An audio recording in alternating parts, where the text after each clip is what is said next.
O Natal, ele tem uma característica extraordinária, porque ele é o mistério do Deus que visita os homens, que se faz um de nós. Conforme diz São João, o Verbo se fez carne e habitou entre nós, montou a sua tenda no meio de nós. E nós vimos a sua glória, a glória de um Filho único. Então o Natal, ele é muito importante. E como é que a gente sente o Natal? A gente sente o Natal de forma muito carinhosa, porque nós não olhamos só Deus se fazendo presente no mundo, mas a gente olha um Deus que se fez criança para estar no meio de nós. E isso é extraordinário, porque sendo Deus, puro Espírito e todo-poderoso, ele não precisava ter ficado como uma criança, com todos os limites que uma criança tem.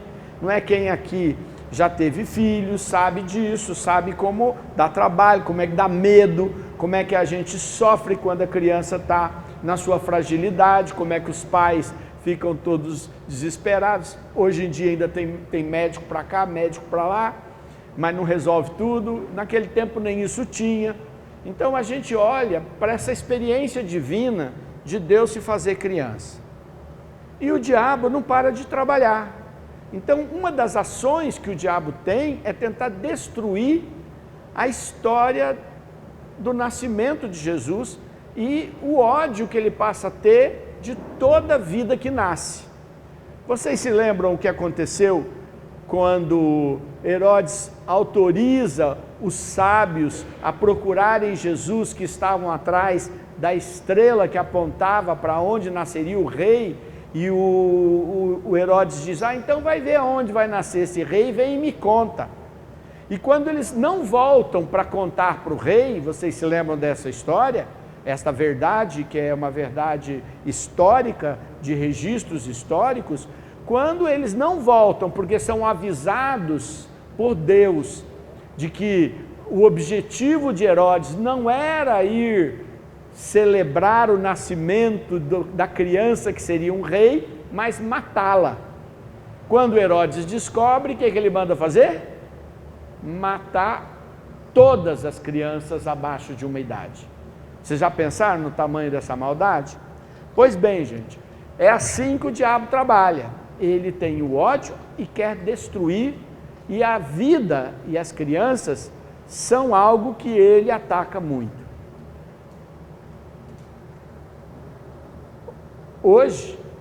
Ontem, teve uma votação, e eu quero deixar aqui exposto, pelo Conselho Nacional dos Direitos da Infância, que por 15 votos contra 13, decidiu que todas as crianças que tivessem engravidado, menores de idade, quer dizer, de 17 anos para baixo, deveriam ser automaticamente dirigidas pelo Conselho Tutelar para realizarem o aborto.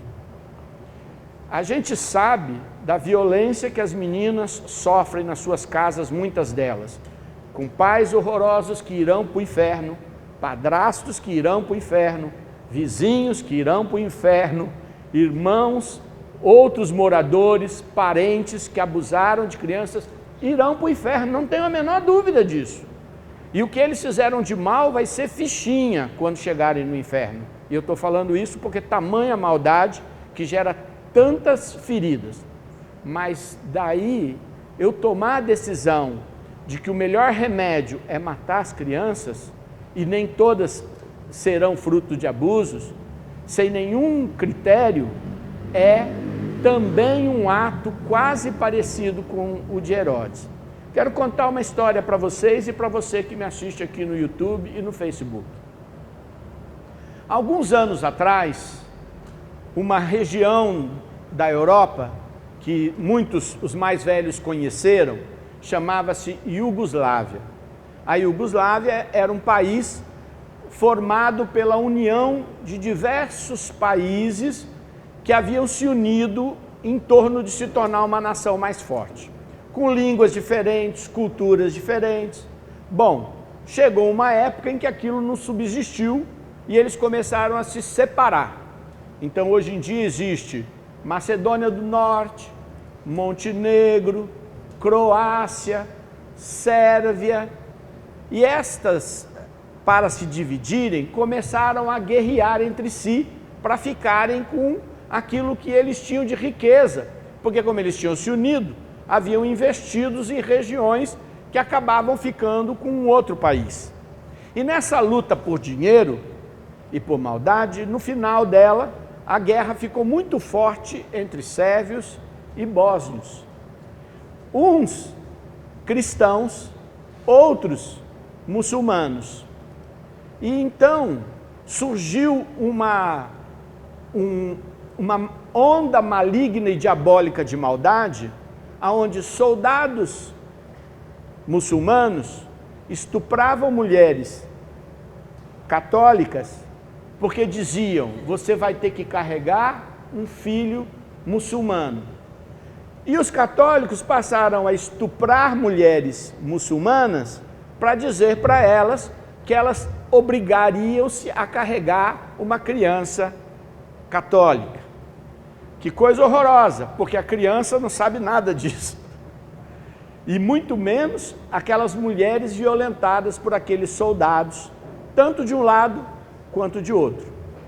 No meio daquele ódio e daquela vergonha, onde milhares irão para o inferno, vocês não tenham dúvida disso, e que o diabo é que gerou essa ideia horrorosa e diabólica de querer ferir o inimigo estuprando as mulheres e gerando filhos nela, uma mulher montou um convento no meio da guerra, chamada Missionárias da Caridade da Madre Teresa de Calcutá.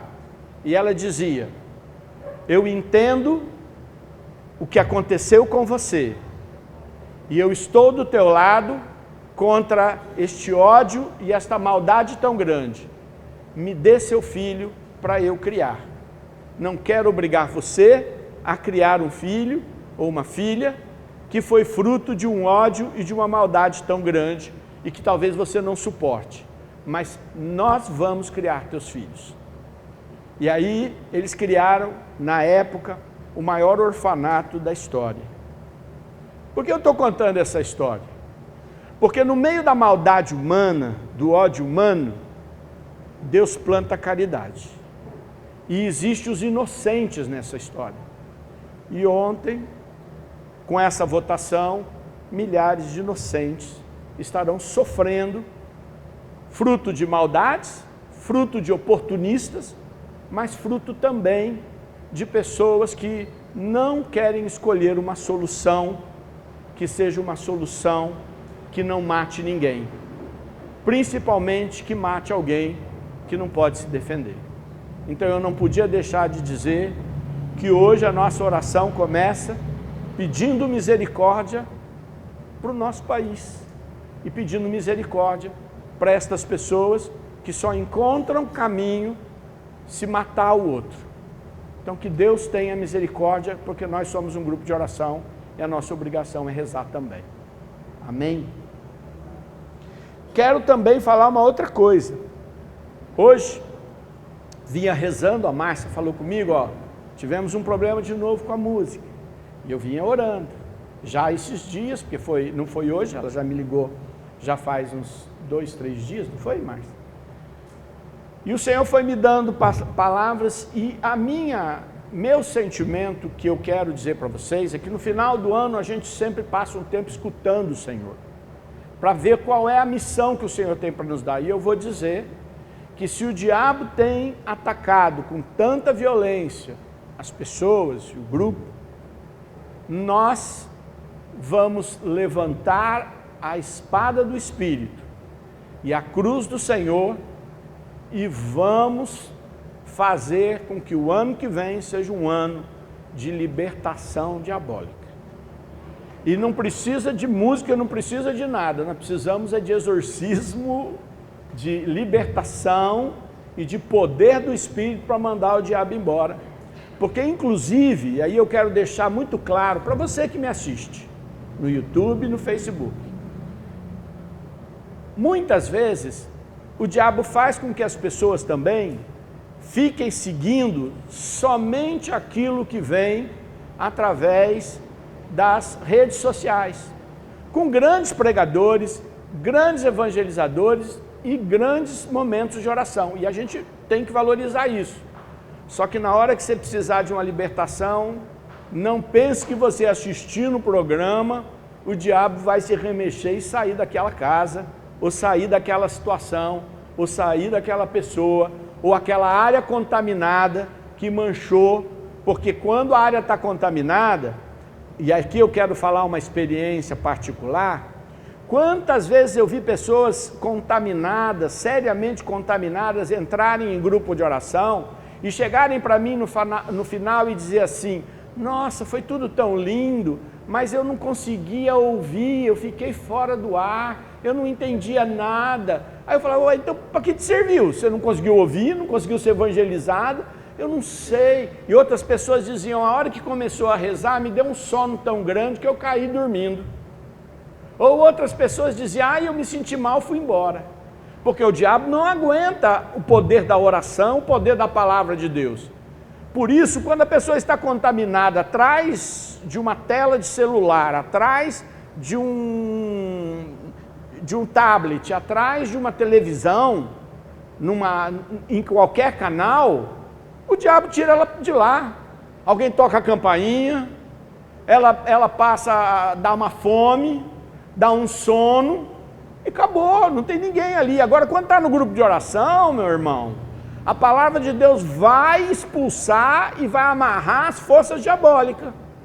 Por isso é que eu reforço, podemos sim acompanhar e devemos todas as grandes frentes evangelizadoras e formadoras que existem, e existem ótimos evangelizadores, mas isso não substitui o poder que acontece no grupo de oração. Você até na televisão pode ter uma palavra de revelação que cure alguém à distância. Eu vi isso, vi com o padre Emiliano Tardif.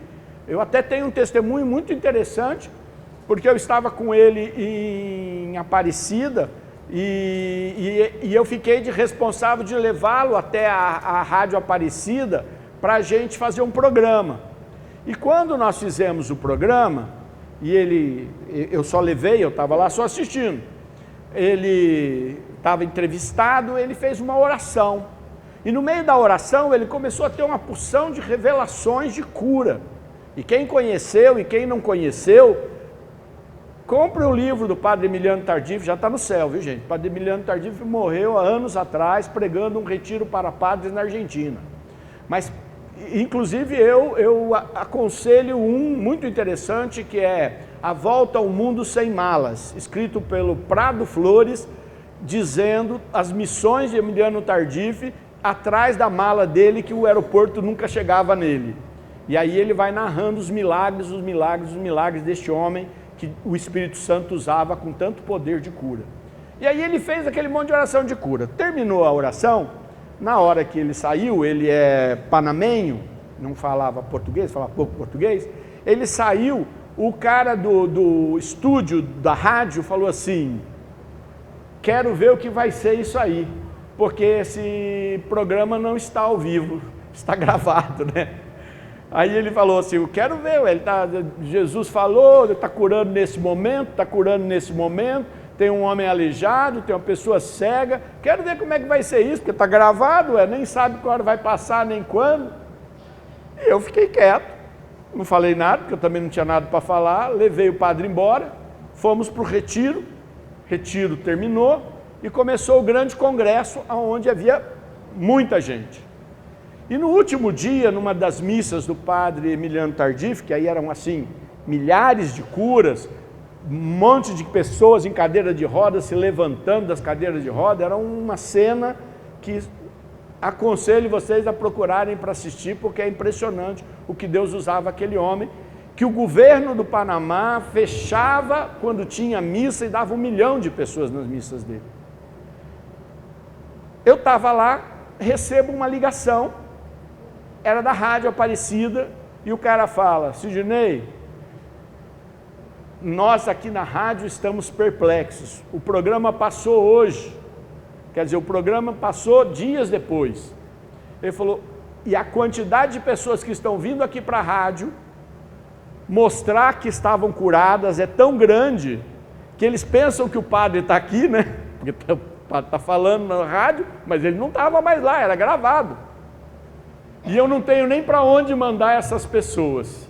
Aí eu disse para ele, manda aqui para a Basílica, que nós estamos no subsolo da Basílica na missa, manda aqui para a Basílica, porque eles podem dar testemunho aqui. Quer dizer, Deus usou ele à distância, nesse caso pelo rádio e certamente pela televisão, mas libertação, fechar as portas da contaminação, quebrar as cadeias malignas e mandar que as coisas malignas que nos contaminam ir embora, é provável que você precise estar presente num grupo de oração. Ou estar com alguém que tenha o carisma e esteja rezando por você. Então eu queria deixar esses duas orientações de hoje. A primeira é a nossa oração contra essa ação diabólica em véspera de Natal de matar as crianças. Isso só pode ser do diabo. Escolher a véspera de Natal não é uma coisa que não cabe. Segundo, que este grupo o ano que vem vai fazer das suas reuniões voltadas para a libertação. Amém? Senhor, nós queremos te louvar e te bendizer, Senhor, por toda a graça deste ano, por todas as lutas e vitórias, Senhor. Tu esteves conosco, Tu caminhou ao nosso lado, Tu não nos abandonou. Tu, Senhor, abristes caminho no meio da rocha.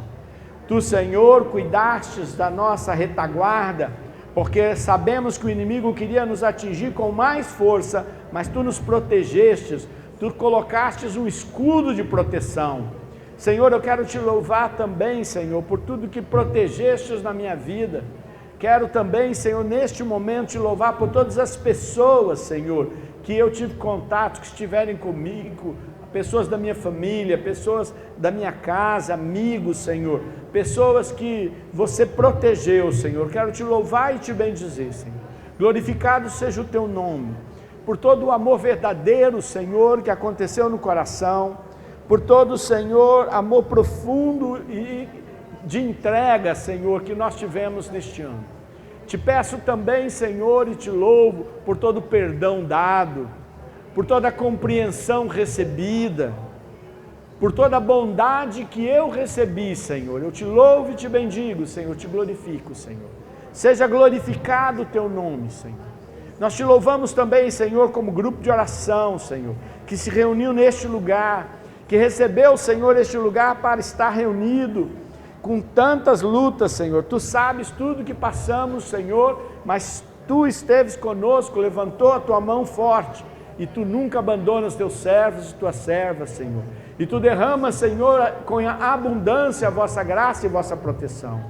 Louvado seja o Teu nome, louvo, Senhor, diga todo louvor seja dado a Ele, toda glória, toda bênção, toda honra, seja exaltado o nome do Senhor, seja glorificado aquele que é, aquele que era, aquele que vem. Te louvamos também, Senhor, por toda a Eucaristia, Senhor, por toda a reconciliação, por toda, Senhor, renovação interior, por todo o batismo no Teu Espírito, Senhor. Te louvo, Te bendigo, Te glorifico, Senhor, e Te exalto. Tu és maravilhoso, Senhor, Tu és santo, Tu és poderoso, Jesus. Bendito seja o Teu nome, Senhor. Bendito seja o Teu nome, Senhor. Glória a Ti, Senhor. Glória a Ti, Senhor. Glória a Ti. Quem quiser acompanhar a nossa reflexão, está no Evangelho de Lucas, capítulo 1.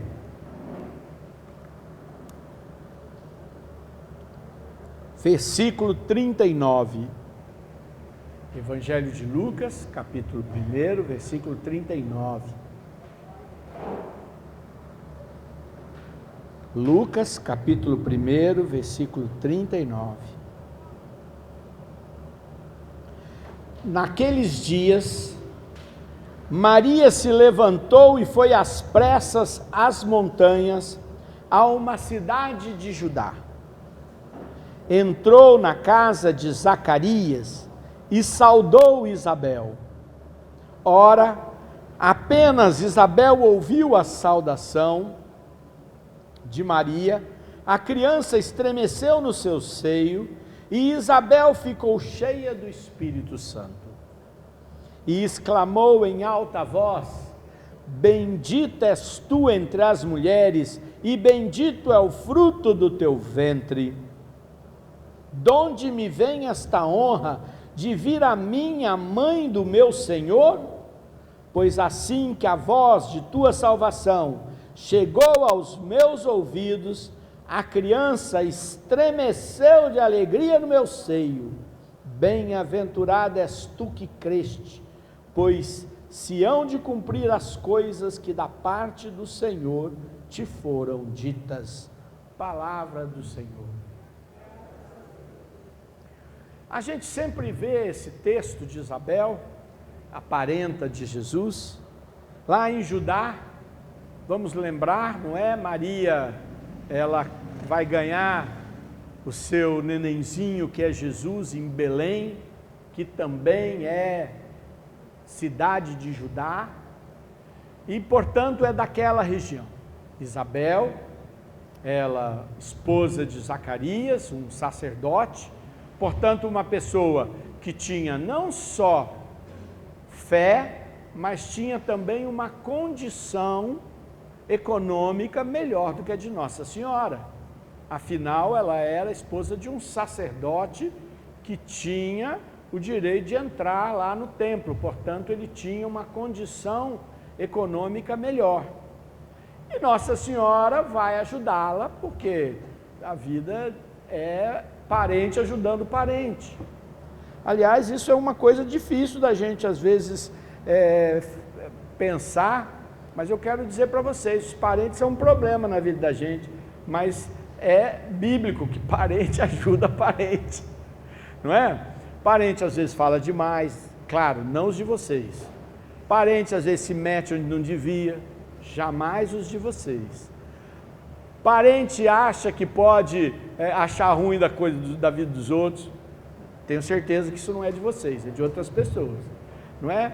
E parente às vezes gosta de falar mal um do outro, não é? Gosta de julgar, gosta de dizer que o outro faz isso, faz aquilo. Parente é terrível disso aí, sabe?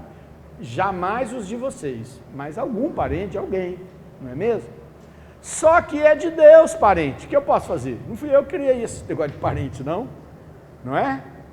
Por isso que o diabo trabalha muito para destruir isso também, fazer com que cada vez as pessoas fiquem mais longe umas das outras e menos solícitas umas com as outras.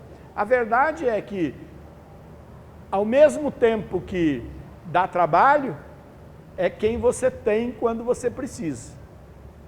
Normalmente, quando as pessoas a trabalho vão viver numa outra cidade, por razões de transferência, o que for, elas, estando muito longe das suas famílias, acabam fazendo pequenas comunidades, quer dizer, criando parentes que não eram de sangue, porque você precisa uns dos outros, porque você, no final das contas, sozinho a vida é mais difícil. A gente suporta os outros, porque sozinho é mais difícil. Para enfrentar as dificuldades, a gente precisa uns dos outros. Infelizmente, o diabo tem afastado cada um mais, tornado as pessoas mais egoístas. Mas não tem jeito. Vou dar um exemplo para vocês aqui. Eu não vou perguntar, assim, quer dizer, não é que eu vou perguntar, eu não vou esperar a resposta, mas eu aposto que todo mundo aqui vai passar ou a ceia ou o almoço com algum parente. Pode ser com teus filhos e noras, pode ser com outros irmãos, mas todo mundo de alguma maneira vai reunir alguém para participar, não vai ficar lá sozinho. Talvez quem esteja sozinho é porque não tem nenhum parente próximo e não criou esse parentesco de amizade. Mas esta é uma festa que faz a gente sempre estar com os outros, é ou não é? É claro, por exemplo, eu lembro das festas da minha casa, quando eu era criança, onde os meus parentes bebiam mais que o homem da cobra e dava mó de confusão, né? Aí chegava no outro ano, ninguém queria fazer, porque todo mundo bebeu demais, sabia que ia acontecer tudo aquelas conversas que não devia acontecer, as brigas que não ia acontecer, mas fazia tudo de novo. Porque vem as coisas ruins junto. Só que também quem é que vai interceder por você? Quem é que vai agir por você? O estranho? O estranho que talvez não te deu trabalho nem nada, mas ele vai orar por você? Vai orar, eu vou orar por você, mas eu não vou ficar lembrando todos os problemas seus, a não ser alguém que tenha uma vocação muito específica. A maioria de nós vai acabar rezando pelas pessoas que são da nossa casa. Quando vocês falam comigo, falam, rezo pelo meu filho, rezo por tal coisa, rezo por aquilo. Normalmente a tua família está envolvida, não está? Pois é, não tem nada de errado nisso não. Nossa Senhora visita Isabel, chega lá, o que acontece? Nossa Senhora saúda Isabel e acontece um derramamento poderoso do Espírito Santo. Nossa Senhora não teve esse derramamento poderoso na hora que saudou, porque ela já estava cheia do Espírito Santo quando ela aceitou a missão. E ao levar Jesus, que é Deus e cheio do Espírito Santo, quem tinha contato com ela acabava cheio do Espírito Santo. Por isso que a gente sempre diz, até para as pessoas que não gostam tanto de Nossa Senhora, ela é a mulher que leva o Espírito Santo. E é importante que você se deixe, muitas vezes, tocar, porque Isabel acreditava em Deus? Claro. Isabel tinha um milagre na vida dela? Tinha, avançada em idade e estéril, e engravidou. O marido dela duvidou, ficou mudo até o dia que o menino João ia nascer. E escreveu numa tabuletinha, então ele era até um cara letrado que conseguia escrever, porque os outros queriam dar palpite no nome da criança. Não é? Se ele não escreve, iam dar o nome que ele não queria. E ele sabia que nome que tinha que dar, porque o anjo tinha falado com ele. Então ela era uma mulher que tinha uma caminhada, uma jornada de fé, e sabia que o que estava acontecendo com ela era milagroso, e sabia que a criança que ela estava gerando era especial. Mas a criança ficou cheia do Espírito na hora que ela encontrou Nossa Senhora. E é por isso que é importante que a gente leve as pessoas até o encontro com Nossa Senhora para poderem ficar cheias do Espírito Santo.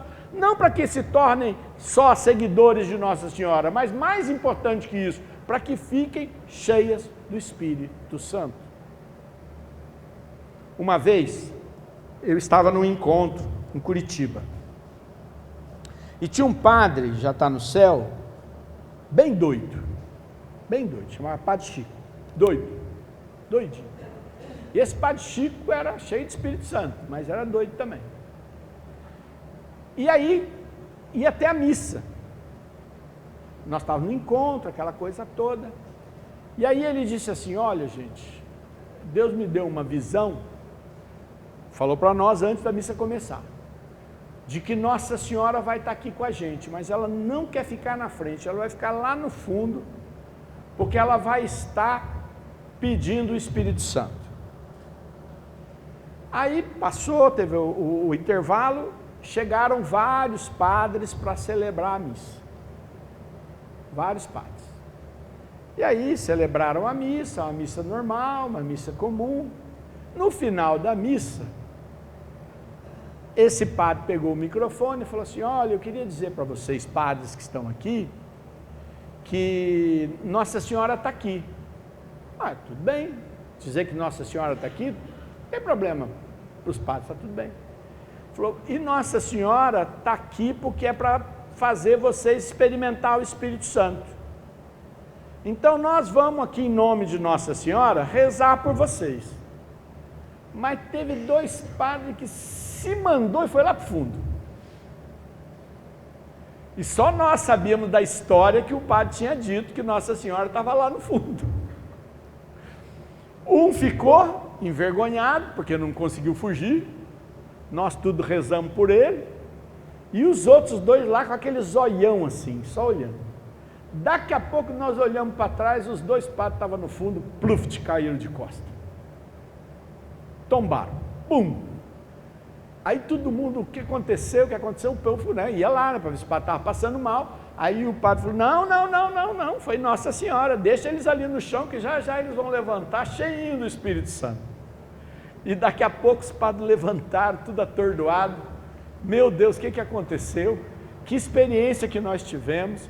E nós que estávamos fugindo, ele falou, pois eu avisei, Nossa Senhora estava lá no fundo, vocês não sabiam. Aí vocês correram para cima dela, ela encheu vocês do Espírito Santo. Essa é um fato que eu achei muito engraçado aquele dia, né? Estava no retiro lá. E Nossa Senhora, de fato, ela tem essa função de não querer ficar na frente, mas de querer fazer o Espírito Santo acontecer. É o que ela fez com Isabel. E aí Isabel fez o que além de ficar cheia do Espírito Santo? Primeiro que ela não sentiu só que o nenezinho no seu ventre estremeceu. Ela fala que ele ficou cheio de alegria. Como é que ela sabe? É coisa de mãe, né? Por quê? Sentir a criança se mexendo, a mãe sabe. Mas dizer assim, ela se mexeu e foi de alegria, ela sentiu que era alegria. E qual foi o outro sinal que o Espírito Santo é que tinha agido? Ela profetiza. O que ela diz? Ela fala assim, bendita és tu entre as mulheres e bendito é o fruto do teu ventre. Que é a oração que a gente faz da Ave Maria, ela profetiza uma oração que nós estamos 2000 anos depois recitando.